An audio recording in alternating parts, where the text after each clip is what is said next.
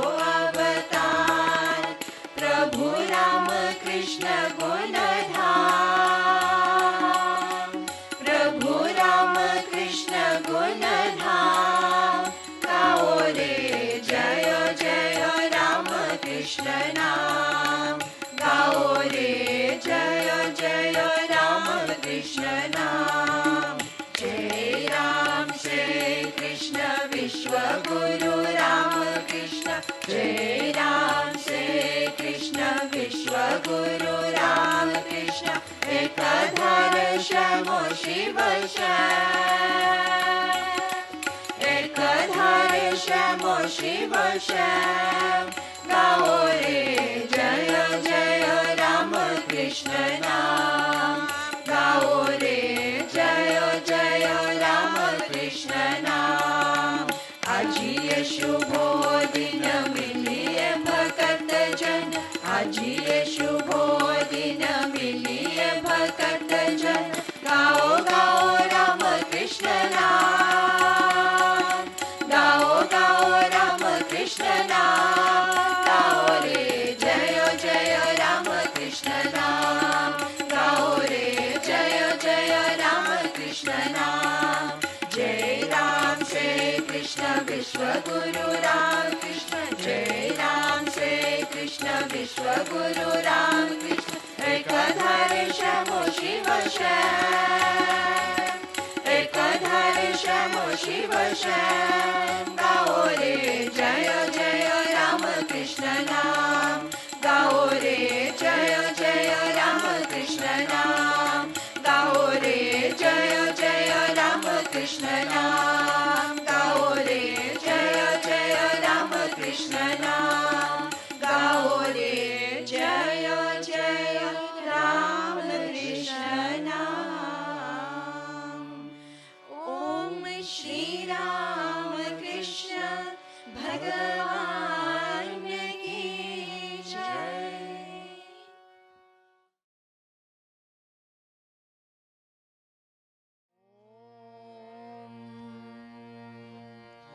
गंगे अनिंदवा कंदो तोडुं विलासा सदंगयादं पादविनोदा लिंगेश्वरा निन्तार तूने नीदा तिल्ले अंबल नटराजा श्रीमेनादने परमेशा तिल्ले अंबल नटराजा श्रीमेनादने परमेशा अलर्टी तांडवा वा वा अमे तांडवा अलर्टी तांडवा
सर्वदेवदेवी स्वरूपाय श्रीरामकृष्णाय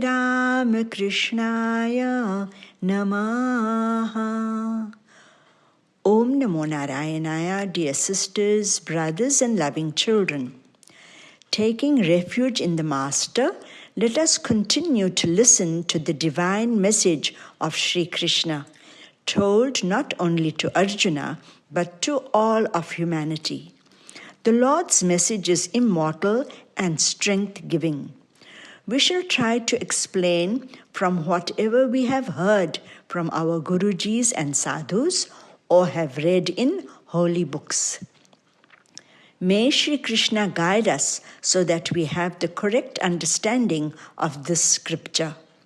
Last week we learnt about the immortal nature of the soul, which is a complex topic. It is only when we contemplate on these verses carefully that they become meaningful to us. As stated last week, Chapter 2 is very important as the entire Vedanta philosophy is discussed here. There are many lessons to learn from this chapter, hence we are discussing 1 or 2 lessons per week.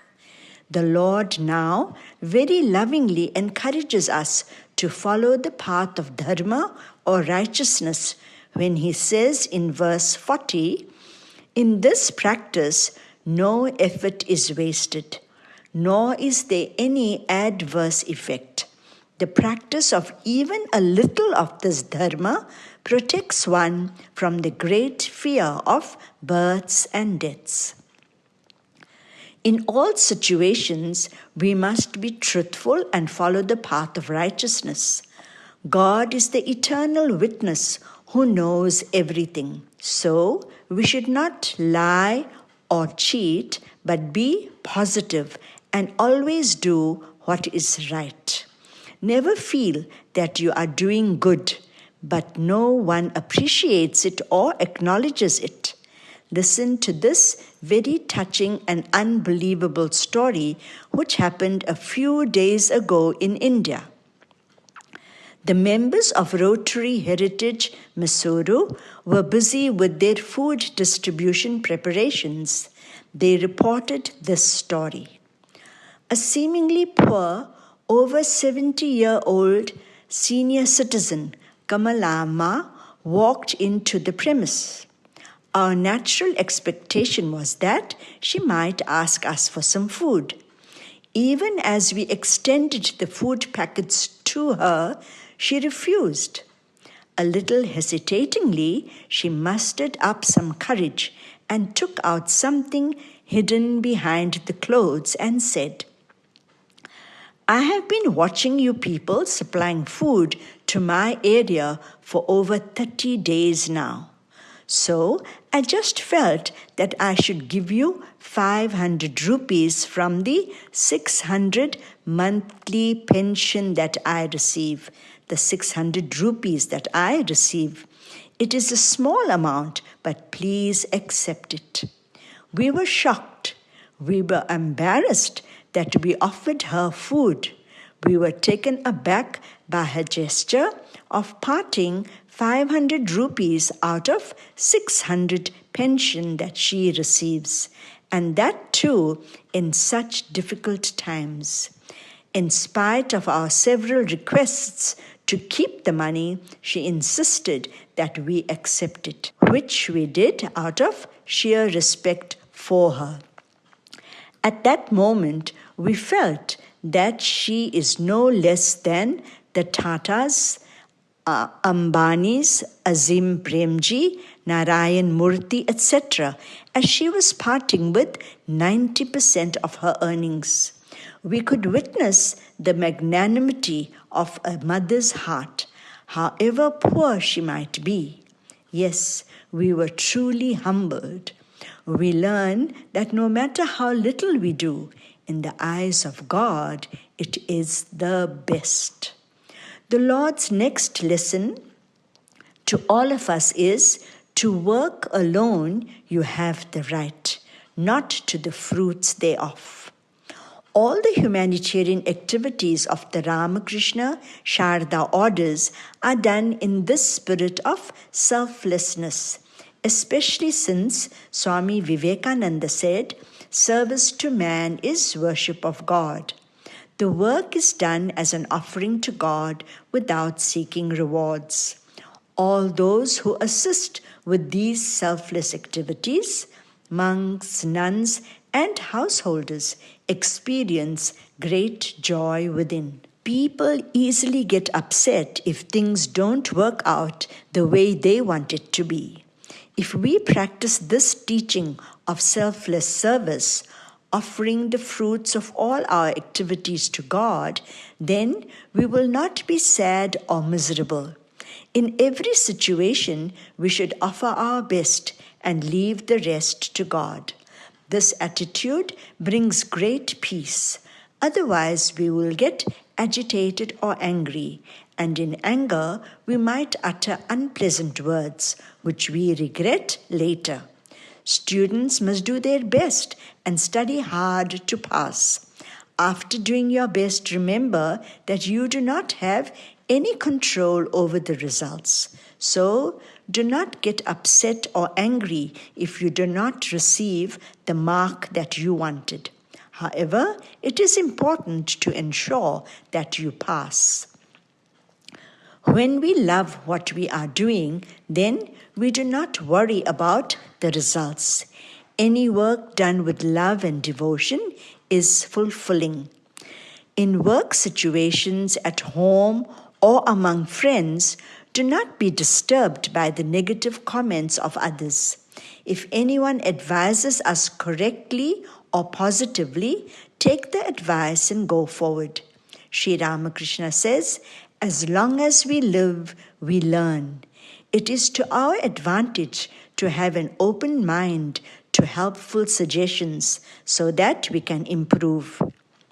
Lord Krishna tells Arjuna in chapter 16, let the scriptures be your authority in deciding what ought to be done and what ought not to be done. Having known what is ordained by the scriptures, you should act here. Swami Vivekananda says, if you go to the temple every day but remain as you are, petty and selfish in morals and manners, then you are not being religious. Become a center of values like love, compassion, and a spirit of service. Then that is the sign of spiritual growth. Religion is the manifestation of the divinity already in man. Today, everyone wants to be happy, but very few are prepared to make any sacrifices. What is needed is inner purity, strength, and a feeling of unity, thinking that God is in everyone. An excellent example of one who works for love's sake only through devotion is Bharat, the devoted brother of Sri Ram. Bharat's only thought was, how can I make Ram happy? The Ramayana is an excellent scripture that discusses every aspect of life. By unique examples portrayed through very interesting stories, we learn what is good or productive and what we must avoid. The love and unity among the 4 brothers and the 3 queens was so great that none could tell who was whose mother. Never have we seen such selfless love and unity in a home. Queen Kaikeyi always loved Sri Ram more than her own son Bharat. Then why did she demand that he be banished to the forest? Sri Ram himself explains to Lakshman, O Lakshman, this is not the voice of our dear mother. Must we forget in an instant all the love she showered upon us? Can we hate her for her folly? Can't you see that it is the hand of destiny, O Lakshman? We realize the truth of this only when Ravana is destroyed. Ram had to go to the forest to destroy Ravana. Therefore, Even though Kaikeyi loved Mother Kaushalya and adored Ram more than Bharat, Mantra's plan sadly influenced her. Thus, Kaikeyi demanded that Bharat be crowned king and Ram be sent to the forest for 14 years. We must be very careful of those who talk ill of others. Do not listen to gossip or negative comments, as these trouble our minds and make us restless. These remarks will fill us with doubts and uncertainty. We must repeat our mantra and think of God so we will not be affected by them. The joyful and happy kingdom of King Dashrath was destroyed because of one person's jealousy. The banishment of Sri Ram to the forest was a most devastating challenge faced by King Dashrath, his royal family, and the entire kingdom. Each member reacted differently to this most distressing situation. We learn many lessons by observing their behavior. Sri Ram could only praise his father. When Lakshman was angry because his father agreed to Queen Kaikeyi's wishes, Sri Ram explained that their father's plight was like that of a powerful lion caught in the trap of a hunter. By firing arrows against such a lion, O Lakshman, you are not displaying any greatness or valor. Sometimes a person's true strength is manifested not by shooting arrows, but by being composed and controlled. When we understand a situation, it's very good to be sympathetic and helpful if possible. It is very easy to find fault, but difficult to be helpful. As Mother Sharda says, if you want peace of mind, do not find fault with others. Rather see your own fault and try to correct it.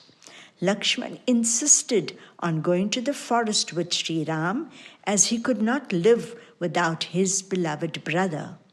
Ram asked, "What will Mother Sumitra say?" Sumitra happily advised Lakshman to serve Ram and Sita as his parents.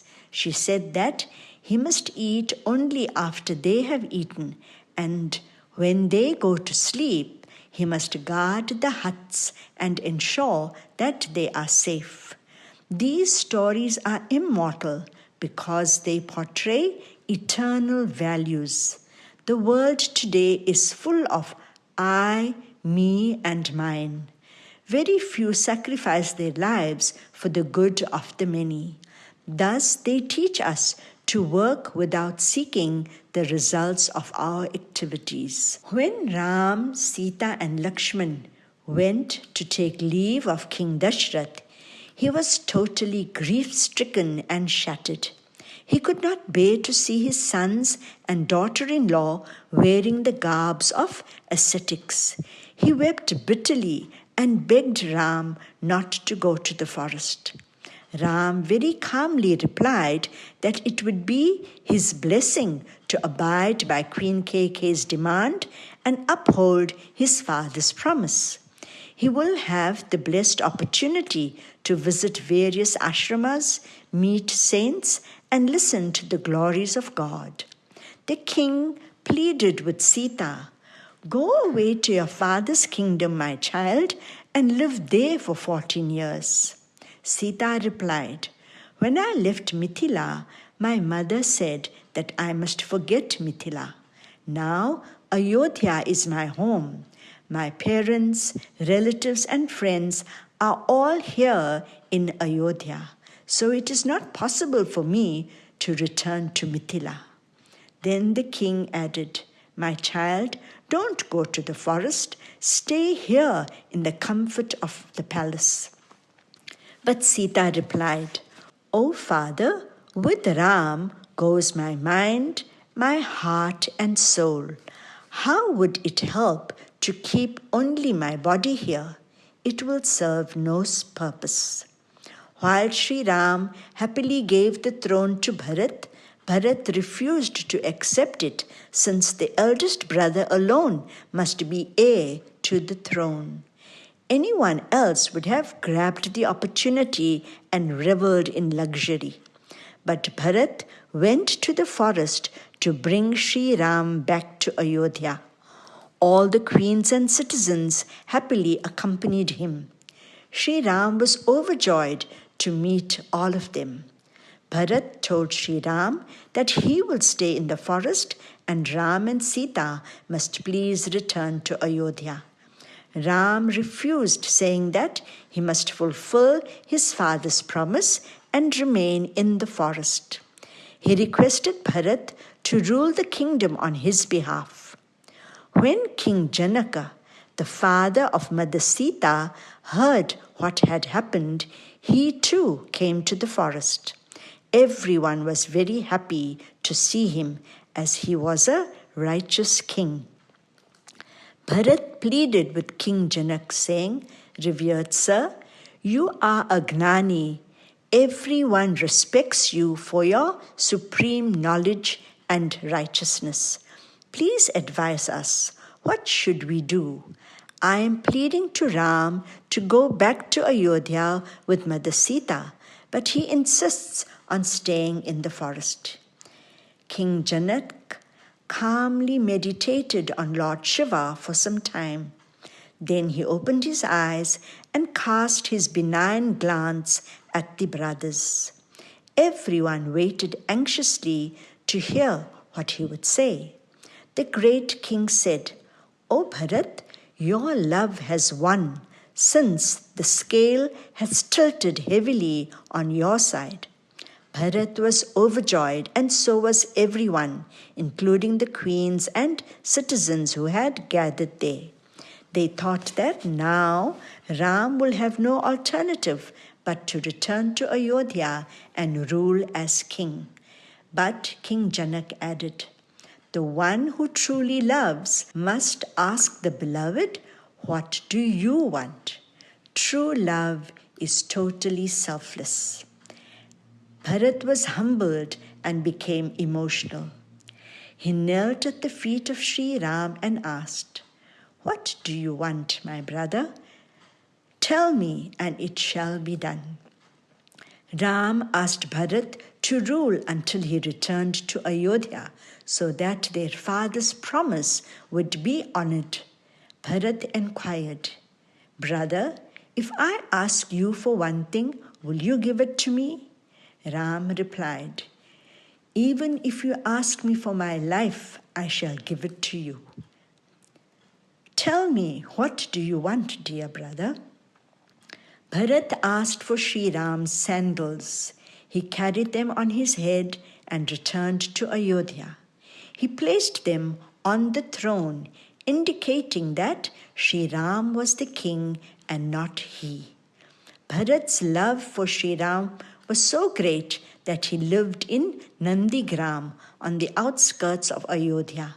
Like Sri Ram, he slept on the floor, ate roots and fruits, and told his virtuous wife Mandavi to live in the palace and take care of his mother.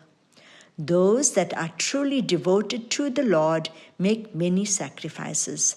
They are totally selfless and live for the Lord. We learn from Bharat that spiritual wealth is far greater than material wealth. Spiritual wealth makes a person immortal. After thousands of years, we still admire and remember Bharat because of his divine qualities. One may have all the riches and live like a king, but without spirituality and the gift of giving, our lives are meaningless. Characters like Sri Ram, Bharat, and Lakshman are worthy of emulation. By following dharma or righteousness, we are totally free. We are completely free when we act for the good of ourselves and for the good of humankind. Whenever we are in a dilemma, we should pray to God to guide us. Through sincere prayer, God comes to our rescue and saves us from error. our lives become blessed by following the noble examples of selfless work offered as devotion to God without seeking the results of whatever we do. Next week, we will learn how to be calm and composed in all situations. All of these are very important lessons and teach us how to go Godward. Jai Shri Krishna. Om Shanti, Shanti, Shanti. Shri Ramakrishna Arpanam Astu.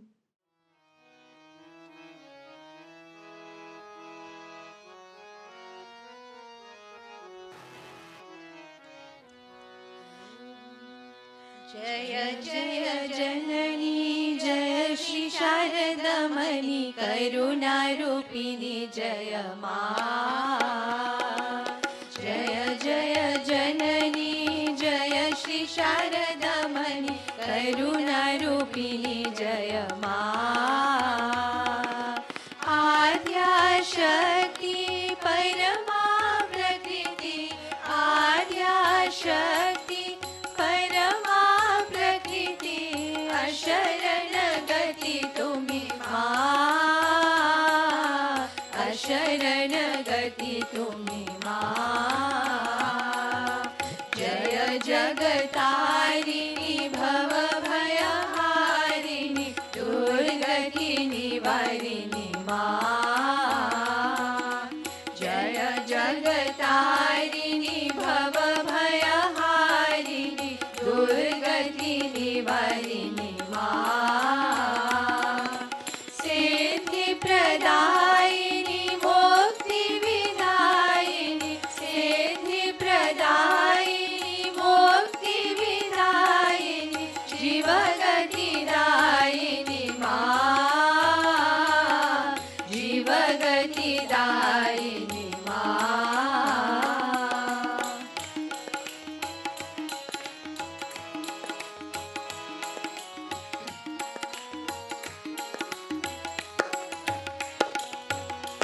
Nikhil जगत माता जीव कल्याण रत लज्ज पचावृत मां निखिल जगत माता जीव कल्याण रत लज्ज पचावृत मां दुर्जन सज्जन संतन अगणन दुर्जन सज्जन संतन अगणन पालनकारिणी मां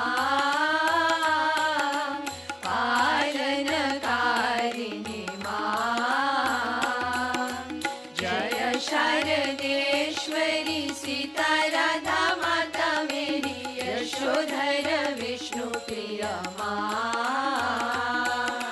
जय शारदेश्वरी सीता राधा माता मेरी यशोधर विष्णु प्रिय मां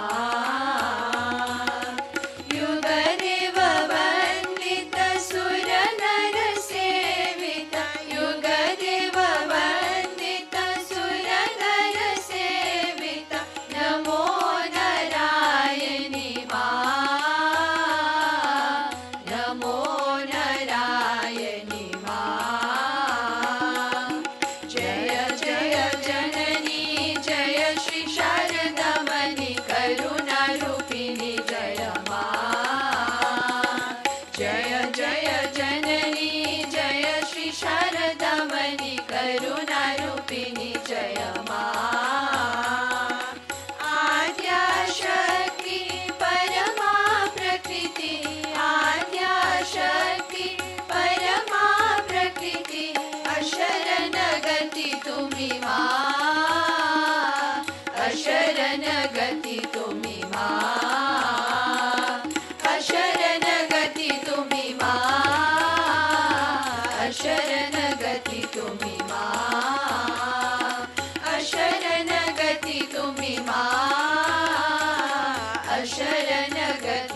कृष्ण भगवान की जय।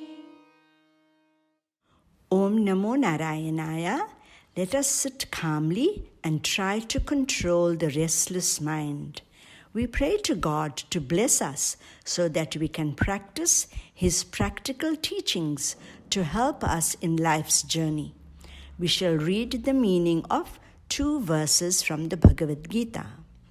Lord Krishna says, "He whose mind is not agitated in adversity, who is happy or content, who is free from desire, and who is devoid of attachments, fear, and anger, is a person of steady wisdom." The turbulent senses, O Arjuna, forcibly carry away the mind of even a wise man striving for perfection. The yogi, having controlled them all, fixes his mind on me. His wisdom is steady, whose senses are under control. Om Shanti, Shanti, Shanti. ॐ सर्वेषां स्वस्तिर्भवतु, सर्वेषां शान्तिर्भवतु, सर्वेषां पूर्णं भवतु, सर्वेषां मङ्गलं भवतु, सर्वे भवन्तु सुखिनः, सर्वे सन्तु निरामयाः, सर्वे भद्राणि पश्यन्तु, मा कश्चित् दुःखभाग् भवेत्। ॐ पूर्णमदः पूर्णमिदं पूर्णात् पूर्णमुदच्यते, पूर्णस्य पूर्णमादाय पूर्णमेवावशिष्यते। ॐ शान्ति शान्ति शान्तिः। हरि ओम तत्सत्। जय श्री गुरु महाराज की जय। महामाई की जय। स्वामी जी महाराज की जय। गंगा मात की जय। महावीर स्वामी जी की जय। सर्व ऋषि मुनीन की जय। पार्वती पतये हर हर महा